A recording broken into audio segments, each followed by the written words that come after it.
Kung wala sa inyong nagsabi man lang na kahit isa, sigurado yung pa rin ang paninindigan nyo.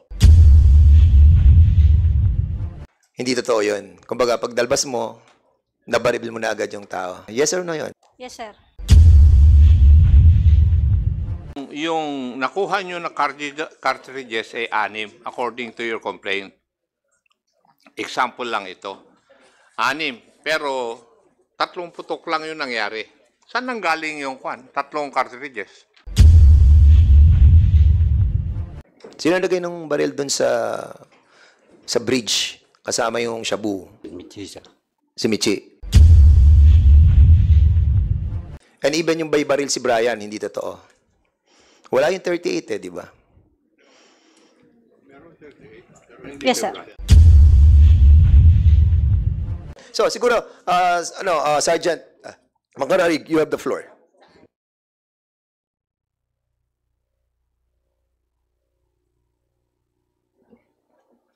Louder, please. Executive session, sir. Pwede, sir. Kasi nga yung kasi inabot na tayo ng almost 1 hour and we have still one more issue to tackle and we are only allowed to stay here until 3:30. So we cannot accommodate the executive session anymore. As a matter of fact, ang dami na nag-aantay dyan. So, Sergeant Macaraig, ikwento mo na lang kung ano yung talaga nalalaman mo.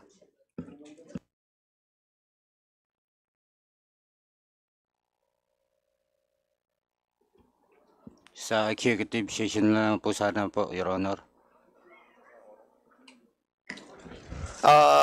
Chairman? Yes, Congressman Paduano. Anyway, Chairman has ruled that executive session with regards to Macaraig and Perez is not anymore doable out of this time. Ganun lang po. Kasi we have new stories coming from the fore. So, eto, immediate lang po. Do you want to have Perez and Macaraig? Do you want to state your story? And with that story, do you want to execute a different affidavit or a new affidavit?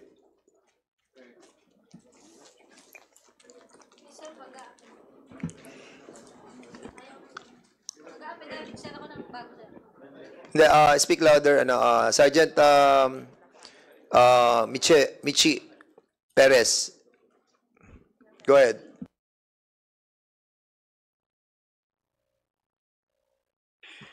Your Honor, mag-affidavit po ako ng bago, sir.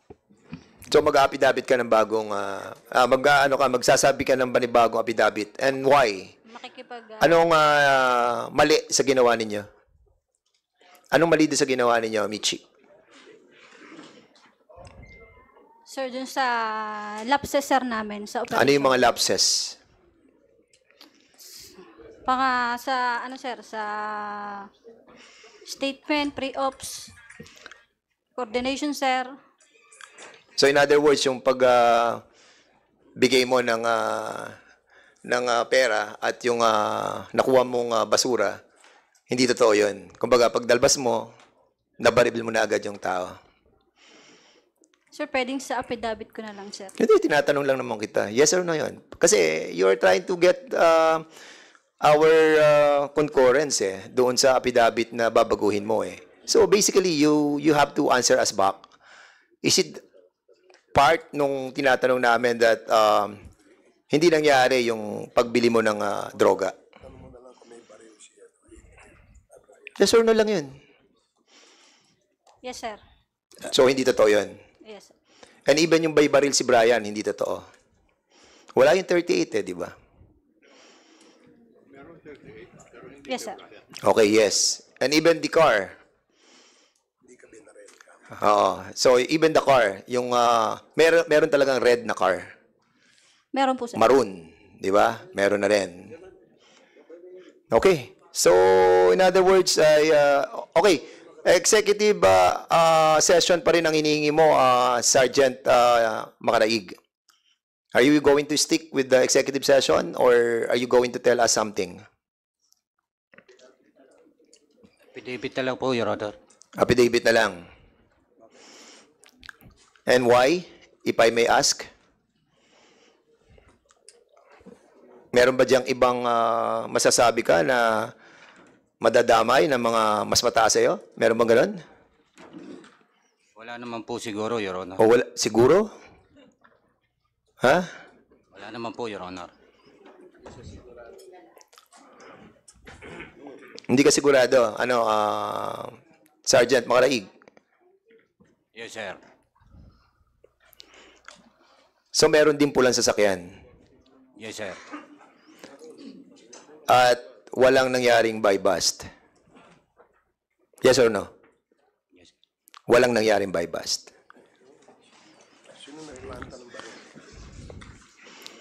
So, sino naglagay ng baril doon? Yung walang hammer? Sir. Sino naglagay ng baril na walang hammer?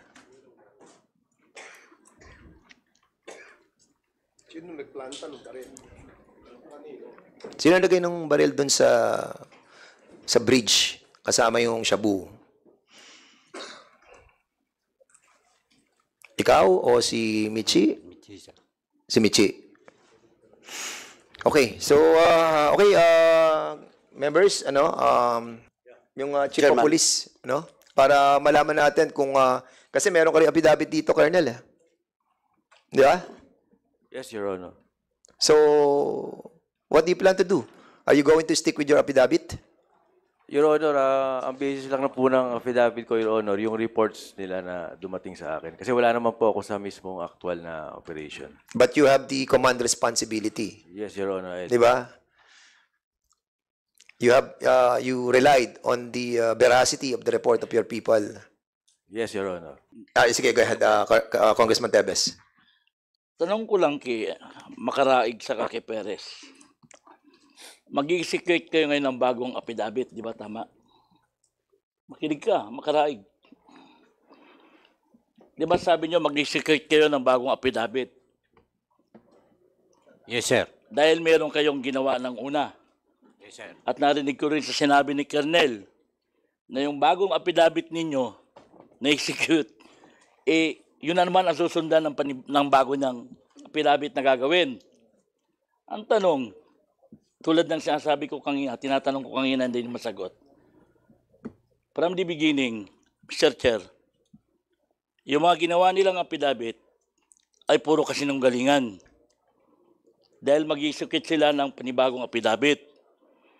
Ibig sabihin, meron sa kanilang direktor na nagsabi na yung affidavit na ginawa natin nung una ay ito ang gagawin nyo. Ngayon, dahil natataranta na kayo, yung mga direktor nyo kung sino rito, dahil sa pelikula may direktor, may script, babaguhin nyo na. At kanya-kanya kayong gagawa ng sarili nyo na yun ang tama. Kaya ang tatanungin ko ngayon sa inyo, sino ba, kahit hindi nyo na sabihin ko sino yung pangalan, meron ba rito sa harap na ito ang nag-direct sa inyo na ito ang gawin nyong affidavit nung una? Dahil nga, ang sabi nyo, babaguhin nyo na ngayon ang inyong affidavit. Yun lang sa dalawa. O Perez o Makaraig. Wala po, Your Honor. Wala, bakit ka magbabago ng affidavit kung wala nagsabi sa iyo? Ibig sabihin, from the beginning, mali na yung gagawin sa iyo. Kung kahit magbago ka ng affidavit kung wala nagsabi sa iyo, ibig sabihin, palpak pa rin o mali pa rin yung gagawin mo dahil nagsisinungaling ka na sa umpisa. Ikaw, Perez, meron ba sa'yo nagsabi rito? Wala po, sir. O bakit ka magbabago? Kung sa umpisa pa lang, sabi mo, yung ginawa nyo affidavit sarili nyong puso, sarili nyong pag-iisip, dahil may mga isip naman kayo, kaya hindi kayo naging pulis, kaya nga naging pulis kayo, puwasa kayo sa Euro. Ibig sabihin, yung ginawa nyo affidavit nung una, ayun ang nakita nyo nga aktual na nangyari. Ngayon, ang tanong dyan, gagawa kayo ng panibagong affidavit, ibig sabihin, dahil nakikita nyo ngayon, naisip-isip nyo, na mali yung inyong mga ginawang affidavit nung una. Kaya ang tanong kayo, ulit-ulitin ko sa inyo, sino ang nagturo sa inyo rito, sa harapan na ito, nung unang affidavit na ginawa ninyo. Dahil itong apat na kausap natin, hindi ko na sasabihin kung anong sinabi, na meron nga rito nilagay, hindi naman pala kasama. O ngayon, ang tanong dyan is, sino ba ang nag-orchestrate niyan na ito, sabihin natin na ito ang gawin natin para iisa lang ang ating affidavit o salaysay na gagawin during sa investigasyon na ito. Meron yan, hindi pwedeng wala eh. Kasi kung wala sa inyong nagsabi man lang na kahit isa, sigurado yung pa rin ang paninindigan nyo. Eh, ba't kayo magbabago? Yun lang po, Mr. Chair. Sabi nila wala. Pero Yeah. kung nalaman ko meron. Siguro. Chair, Yes, Congressman Akop. Yes, sir. before we go to another issue, Go ahead. Colonel Fronda, ito bang complaint affidavit na sinabit mo rito? Ito yung affidavit complaint ninyo sa administrative at criminal case? Sa criminal case lang, sir. O madidismiss yung kaso. Wala namang katotohanan tong nilagay nyo sa affidavit di ba? Yes, sir. Kasi nag-base po kami doon sa naunang ibinigay na statement po ni... What do you intend to do about it? Madidismiss yung criminal complaint dito. Kasi... yung inyong mga nilagay dito na hindi mag-ugma yung oras. From what actually happened. Now, you have listened to the answers to the questions of the members of this committee. Ano ang masasabi mo? Would your affidavit complaint hold water? Sir, since di katatapos lamang po ng executive session, sir, at ayon po sa pag-uusap po kanina, yung mga ebidensya po na-gather na kung saan naman po ay talagang yun ang pinatutunguhan ng totoong nangyari, yun, sir, ang susundin po natin para po tumibay yung kaso laban po dito sa tunay na akusado. Yeah. Kasi, yung nakuha nyo na cartridges ay 6 according to your complaint. Example lang ito. 6, pero 3 putok lang yung nangyari. Saan nanggaling yung 3 cartridges? Sir, if I may, sir, pwede pong sumagot, sir, nito yung mismo pong nag-conduct, sir, ng investigation, which is personnel po ng San Juan MPS, doon po sa area mismo. Ikaw ang pumirma dito sa affidavit, iho Kasama nga, binabasa ko nga kaya nga sabi ko, paano itong Yes, sir. data nilagay mo rito? Based yan, sir. Pinirmahan mo ito. Based yan, sir, doon sa statement, sir, na nauna na Ikaw sinabit po. nag-imbestiga. Dapat alam mo kung ano ang mga basis nito Ikaw naman, iho. Ikaw ang investigador. Pipirma-pirma ka ng hindi mo alam? Baka pipirma ka ng death sentence mo.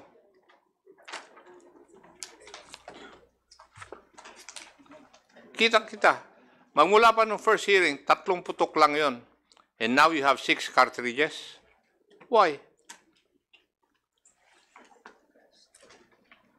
Mr. Chair, kasi ito... Sir, Thank you, Mr. Chair. I just wanted to point out na siguro maski itong affidavit complaint, ibaguhin na nila. Hindi, yun din na sinabi ko kanina Kaya that's the reason why I questioned you di ba? Doon sa mga affidavit that we were talking about. Kasi alam naman namin yung istorya And kanina napigil lang yung aking pagko-question kay Colonel Proydan. But nevertheless, tama yung pinoint out ni General Akop about dun sa mga sinasabi niya a while ago.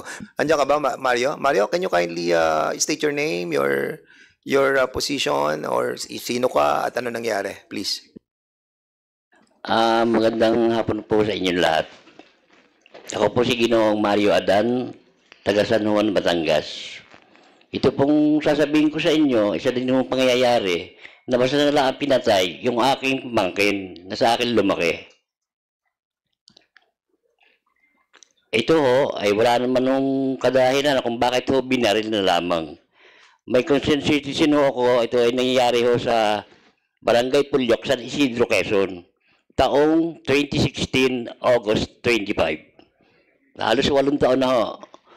Nanahimik ako dahil sa wala akong kakayang magdemanda at kulang ho kami sa financial. Ito po ang sinasabi sa akin ng concerned citizen na tumawag at saka ito pong kasama niya na magkakasamotor ay si Minchi Perez pa rin ho ang bumaril. Na para po bang namamarilaan ng manok. Kaya ho ako lumutang dahil sa pangyayaring ho yung nabalita ko dito kay Brian. Saan nyo napanood nyo yung hearing natin? Kaya kayo Sa YouTube ba? na-communicate sa amin. Apo. And accordingly, ano nyo yung napatay? Pamangkin ninyo? Pamangkin ko po, Saan pinatay? uli lang lubos na po siya sa akin po lumaki. Saan pinatay? Sa Barangay Pulyok po, San Isidro, Quezon. Paano binarel? Ay, ayon ho dito sa kasama ni si Arnold Ladisabal, magkakasira sa motor, dumayo ng inom sa pinsan niya. Can we Dumaan po sa basketball court. Nung umalis sila, sinundan na po sila ng sasakyan. can we allow yung Arnold na sinasabi nyo? Andiyan ba? Ito po. Sige, Arnold, can you kindly tell us your name, tapos ano yung nangyari? Magandang hapon po sa inyong lahat. Ako po si Arnold Lardizabal. Kami po dalawang magpinsan, dadayo po ng inom sa aking kamag-anak. Ngayon po, bigla po may kuman sa aming sasakyan. Halos magkatapat, bigla pong pumutok. Natumba po yung aking pinsan. Ako po naman po sumagak sa saging. Pagka kuha ko po sa motor, bangon ko po, kita ko po si Minche Perez ang bumaril. Sakay po sa van. Paano mo nakita si Michi? Kilala mo ba? Taga saan ka ba? Taga San Juan, Batangas po. San Juan, Batangas. Anong barangay? Lipahan. Lipahan. Doon din, sa area. Doon po nangyari po sa Kailan nangyari to? August 25 po, 2016. Is this Michi yung sinasabi mo kanina na 2016, merong na-encounter ka din ganito? Is this the one? No, sir. So, iba pa to? Pang ilan to? Sir, kung may maano sir sa document sir, kasi wala sir na i-file sa akin eh. Kung sakali sir, makikipag-cooperate naman ako sir. Yes, as a matter of fact, wala pang na-file. Yes sir, makikipag-cooperate And according to ako. them, talagang hindi sila nakapag-file. Well, kung meron po kayong meron naman kayong direct witness siguro you can file, the reason why we allow you, para at least ma-ventilate din yung mga frustration ninyo. But of course, hindi naman namin sinasabi na nangyari talaga yan. The proper authorities will validate the existence of the truthfulness ng mga sinasabi niyo po rito. And we don't want to be accused that we are not fair. That's the reason why we allow you to speak. And basically, aminado naman si Michi na eto na, yung nangyaring bypass, hindi talaga bypass. Yun ang masakit. Binaril si Brian. Tapos ito, meron din ganyan na barilan. Mabigat, pero we have to follow the law. And I think the good Congressman from Antipolo would like to say something. Kayo po ba handa pa rin mag-file ng demanda? Kasi pwede pa naman kayong mag-file ng demanda basta't may mga witnesses at saka ebidensya ninyo dahil ang prescriptive period ng murder is 20 years.